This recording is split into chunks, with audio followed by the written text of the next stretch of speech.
ఆ పాపం నుండి మనిషి విడుదల పొందుకోలేకపోతున్నాడు ప్రియులారా. కాబట్టి మనిషి చేస్తున్న పాపాల నిమిత్తం మనిషి తెలివిగా ఏం చేస్తున్నాడు, చాలా తెలివిగా పుణ్యకార్యాలు దాన ధర్మాలు చేస్తున్నాడు.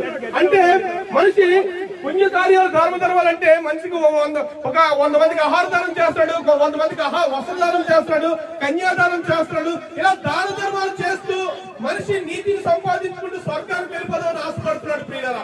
అయితే మరి మనిషి చేస్తున్న నీతిని దేవుడు అంటున్నారు యేసు ప్రభువారు బైబిల్లోని, మనిషి నీతి అంటే మురికి గుట్టల వల్ల ఉందంటే అండి. మన ఇంట్లో మురికి గుట్టలు ఉంటాయి కదా, అలా మురికి గుట్టల వల్ల ఉందంటే మనిషి నీతి. మరి ఏ ఒక్కడు నీతిమంతుడు లేడని వాక్యం సెలవిస్తుంది ప్రియులారా. మరి ఎవరు నీతిమంతుడు అంటే మనందరినీ కూడా భూమి మీద పెట్టిన సృష్టికర్త యేసు ప్రభువారు దేవుడై ఉన్నారు కాబట్టి ఆయన ఒక్కడే నీతిమంతుడు ప్రియులారా. కాబట్టి ఆ నీతిమంతుడని యేసు ప్రభువారు సమస్త మానవాళి యొక్క పాపాన్ని కడగడానికి ఈ లోకానికి రావాల్సి వచ్చింది ప్రియులారా. వచ్చి తన రక్తం కాచి ప్రాణం పెట్టి తిరిగి లేచి ఒక మాట అన్నారు.